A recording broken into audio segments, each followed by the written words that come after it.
Have you ever seen the movie Dog Soldiers? There's a movie, Dog Soldiers? Greetings, you sinkhole surveyors. I hope you're doing well. My name is Graham. This is the Crack-A-Pack here on LRRMGG, where today I'm joined by Brian Kibler. Hello. How's it going? Doing very well. Very excited for Tarkir Dragonstorm. Dragons.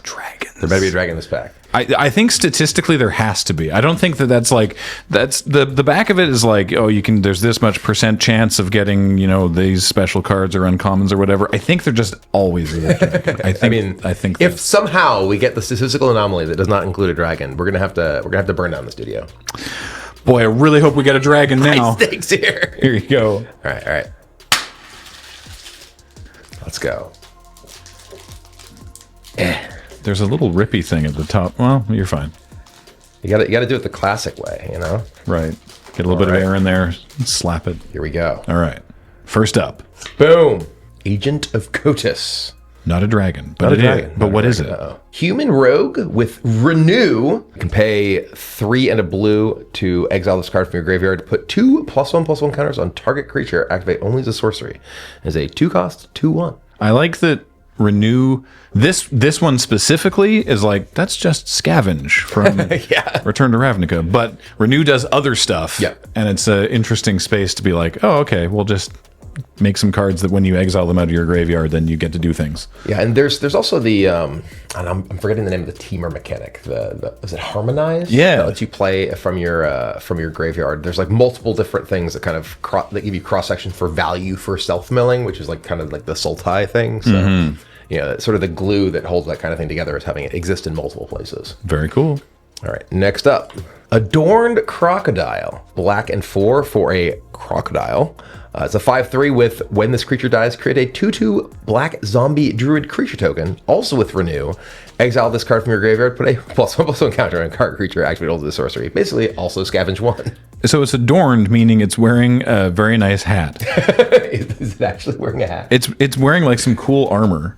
Huh? I don't know why. Is it like when it dies, is it the zombie, or does a zombie show up to be like, my crocodile? I think it ate someone, and then when this dies, the zombie they cut it out of its stomach and reanimate it. That makes a lot of sense. And then the Renew is them using its like hide to make some armor, maybe some nice boots. Okay, cool. Yeah, get your leathers on. Yeah. Okay, cool. Mardu Devotee. 1 white for a 1/2 human scout. When the creature enters scry 2, pay 1 to add a red, white, or black. Activate only once per turn. Boy, they've really leveled up Squire. Nomadic Elf from Invasion. The 2/2 for 2 that you paid a green and 1 to make a man of any color. Ooh. It was like, Invasion was kind of like the OG draftable multicolor set, and making ways to make like 3-4 color decks work in low rarities is always very important for these types of sets. Obviously, with like the clans all being 3 color, having support like this that's like, here's an easy way to sort of cycle through and get your mana to work. With the Scry 2 to actually hit your lands. A lot of these cards can tend to be a lot better than they seem at first glance. So I wouldn't have thought as highly of the Devotee cycle, but now I'm interested. It probably isn't amazing, but it's the sort of thing that, like, if you are needing to lean on it because you have a more like evenly spread 3-color deck, as opposed to like, hey, I'm 2-color splashing and I have some mana fixing, this sort of thing can end up being pretty valuable. I'm looking forward to seeing if there's a 5-color deck that's going to appear in this draft or sealed format. Meticulous Artisan. This is a red and 3 for a 3/3 Jin Artificer with prowess, and when this creature enters, create a treasure token. Treasure tokens are another kind of like easy way to give you that sort of color fixing for a 3 or 4 or 5-color deck, while also potentially just being ramp for a 2-color deck. So that's another kind of like subtle way of introducing that sort of mana fixing to help those sort of decks function. And then prowess, obviously, the Jeskai kind of like spell focused stuff. Although Jeskai in this with, flurry as a mechanic is more just about playing multiple cards in a turn, rather than necessarily non-creature cards, which was a lot of kind of what they did before. I don't know why my brain dug this up, but there's a pirate from Ixalan that is basically exactly this, but doesn't have prowess. Okay. And this seems I mean, obviously that's way better, but I was like, oh wow, even like random draft commons are getting outmoded here. But I mean, I also think that the treasure I mentioned for the mana fixing, it also helps you do the double spell thing faster than you might otherwise be able to do it if you have specifically Jeskai things you want to turn on Flurry for. Yeah, so, if you spend your first couple turns getting out some cards that care about Flurry, and then this on turn 4, then hopefully turn 5 you'll have 6 mana double and spell, then get your Flurry on and everything. Prep yourself for a big turn 5. Descendant of Storms. Say 1 cost 2/1. Whenever this creature attacks, you may pay 1 and white. If you do, it endures 1, and that is either put a +1/+1 counter on it or create a 1/1 spirit creature token. Again, Savannah Lions getting completely dusted here. Savannah Lions has been so outclassed for so long. It was a different time. When it was a Lions rare. And it was a superstar of those decks. It's like, oh, you had the turn 1 Savannah Lion. Oof.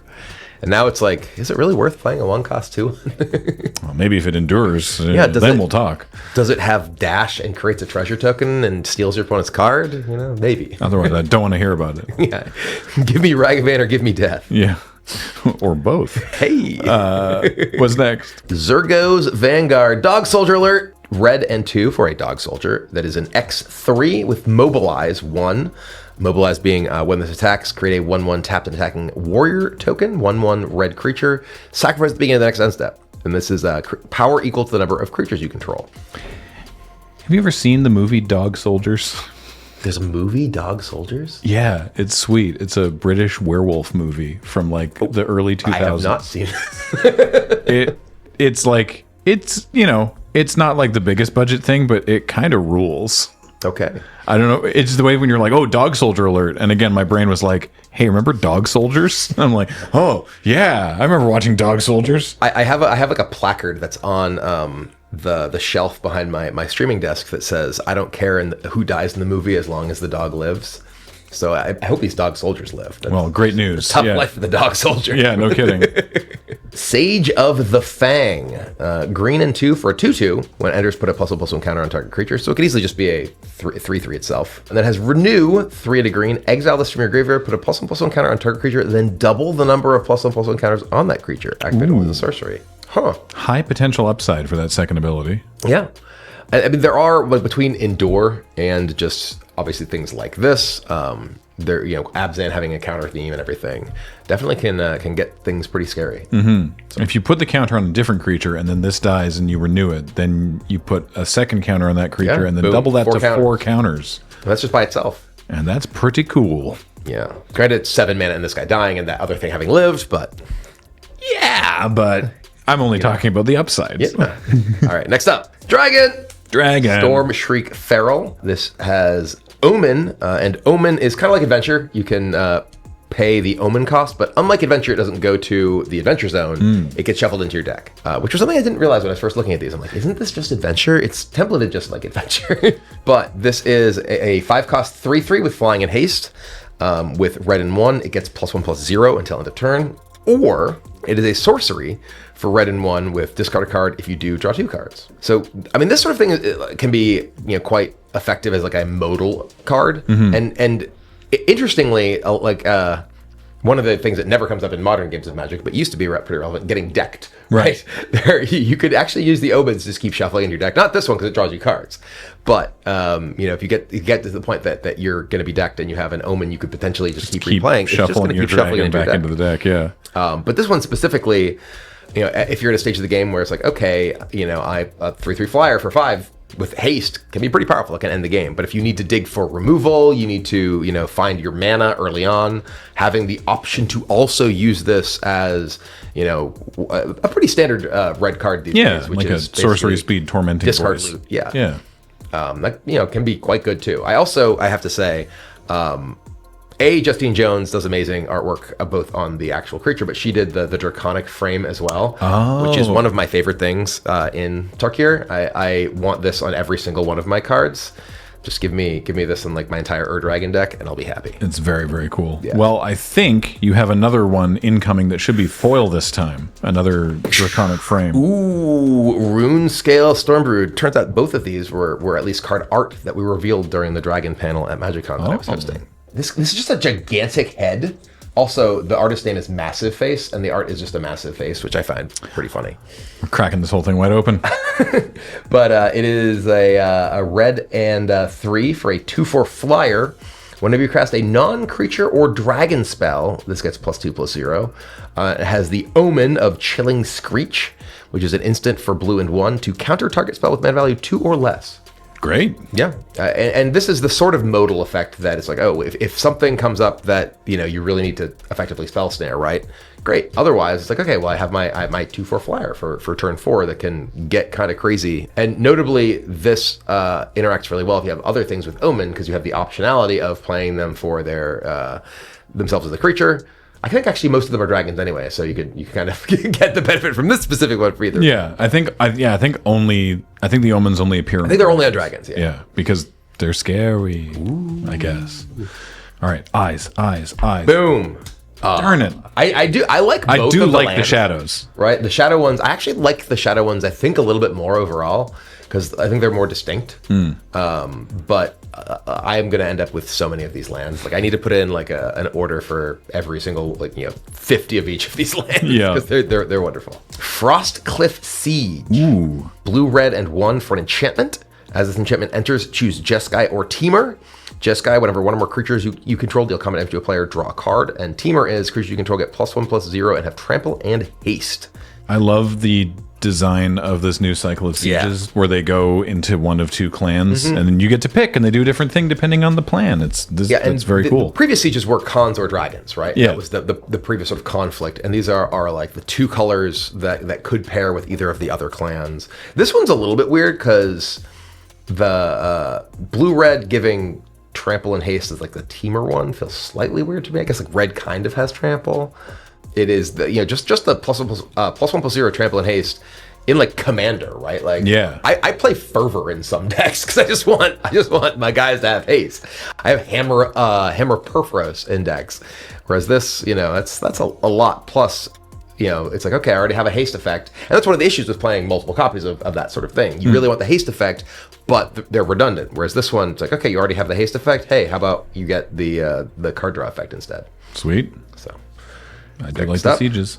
Iron Will Forger. This is a commander-only card because it has Lieutenant. It is a 3/3 Orc Artificer for white and 3. Beginning of combat in your turn, if you control your commander, target non-legendary creature you control gains Myriad until end of turn. There's Myriad. There's like a 6-cost like the Duke Ravengard from Baldur's Gate that basically is the same thing, and this costs 4. So there you go. This guy's very, very powerful. Yeah. I already have the Duke Ravengard thing. I forget if it's in my Ishin deck or my Gira deck or both. But this is going to go to both of those because, oh baby. Yeah, giving random creatures Myriad is potentially terrifying. Battle triggers all the time. With Geared, it has a bunch of Myriad things because you can get the Myriad trigger and then populate the token that you made with Myriad. And then you have a permanent copy of it because the Myriad, exile this at end of combat, is not tied to the creature. It's not a characteristic of the creature. It's like just a mess of tokens. Yeah. Love it. Yeah. United Battlefront. Ooh. I do like these kind of. I like the clan emblem all of treatment. the alternate treatments from this set. I really like. And there's been a lot that I have not liked recently. The portfolio or whatever ones. I hated the Thunder Junction ones. I hated the murders ones that are like the dossier. Portfolio. The dossier ones and like the prosperity post. I didn't know there were so many prosperities in the set. Like that's actually a magic card. Like what the heck? When I was trying to practice draft for that Pro Tour, and it's like, I can't tell what color these cards are because they're all in the same frame. Anyway, these are awesome. Keep doing things like this and not like those. But anyway, this is a white and 3 for sorcery. Look at the top 7 cards of your library. Put up to 2 non-creature, non-land permanents with mana cost 3 or less from among them onto the battlefield. Put the rest in the bottom of your library in a random order. So this is like a sorcery speed collected company. Yeah. But for non-creatures. Non-creature, non-land. Yeah. So like this can hit like mana artifacts. This can hit enchantments. It's a weird combination of things. Yeah. I suspect that this card is actually likely quite powerful in standard in the synthetic synthesizer decks because those have a lot of 3-cost non-creature permanents. Yeah. Outside of that, I don't really know, but that's like where kind of my brain goes to for that. You could hit 2 O-rings. You could. That would be neat. Good. Dalkovian Encampment. Ooh. It's a land that enters tapped unless you control a swamp or mountain. It adds a white, 2 and white tap. When we attack this turn, create 2 1/1 red warrior creature tokens that are tapped and attacking, sacrificing at the beginning of the next end step. This one is interesting. Like the power level, I think, of these feels like it's a little bit skewed. Like also format dependent, right? I think the blue one, for instance, is insane in like high power formats and formats like just Commander. that's you can't be countered. Blue and tap, and you can't counter my next spell. which is wildly powerful. Yeah. This I think in like standard or in draft is likely to actually be quite powerful. Having a land that, you know, it's okay. You can just like keep throwing soldiers at your opponent. If you have any way to take advantage of the death triggers from those, you have any like things that care about the number of creatures you have. You know, there's some sacrifice cards. There's some sort of aristocrat-y kind of cards. Yeah. So this one does seem like it has a lot of potential uses. And our final non-token card, a treasure elephant of their token. Ooh, treasure elephant. We have Chico, Paragon of the Way in foil Draconic Frame. Jeskai and 2 for a legendary spirit dragon. 4/5 flying vigilance. When it enters, exile target non-land card with mana value 3 or less from your graveyard. Copy it, then you may play the copy without paying its mana cost. Snapcaster for a 3. Yeah, you just get to. It's just Snapcaster. Don't pay it. Don't pay the mana cost. But for free. Yeah. Wild. I remember like Goblin Dark Dwellers was like actually a fairly powerful card that basically did this. Dark Dwellers. And it was attached to like just a 4/4 body. I think it may have had Menace too. But this is a 4/5 flying vigilance. Granted, it's a 3-color card. But yeah, it does basically the same thing. Sweet. Yeah, and you can blink this. You know, Jeskai is a color combination that can blink very easily. Yep. You could just play this, get a blink with it. Not that that makes sense to use your, you know. But yeah. So in a Mythic world where they add a format to the Pro Tour that's collector booster draft, what are you first picking out of this? What am I first picking? Yeah. This pile of nonsense. I mean, this is obviously very powerful. The Chico is very powerful, but it's very difficult to play. I wouldn't want to commit to 3 colors originally. The Battlefront is a little bit awkward because non-creatures, you know, if you're not playing Commander, so this guy's not great. Yeah. I mean, this Siege is really powerful. Frostbite Siege. It is 2 colors. But it can go into 2 clans. That's the whole point. Right. It might be the Siege, might be the Encampment, honestly. Like, this is a little slow. Maybe one of the Dragons. Probably the Siege. Like, the Dragons are less of a color commitment, but the Siege just feels like it's so powerful. Like, either version of this, depending on the game state, can be, like, pretty overwhelmingly powerful, I think. Nice. I will just pretty happily take the 3-color dragon and then realize that only green is open. Hey, thanks everybody for joining us on the Crack-A-Pack. This has been a pleasure. I want to remind everyone, of course, that everything we do here is brought to you by you and your support of our Patreon, patreon.com/loadingreadyrun, or by becoming a member on the YouTube channel. Brian, it's been a pleasure having you. Where can folks find you? I am one of the hosts, along with Olivia Gobert-Hicks, of Commander at Home on YouTube, where we do Commander gameplay. And yeah, check us out. Terrific. All right. Well, until then, I have been Graham with Brian. James is on tech. Matt edits these. Heather gets them online. Thank you all so much for watching. We'll talk to you next time. Bye, everybody.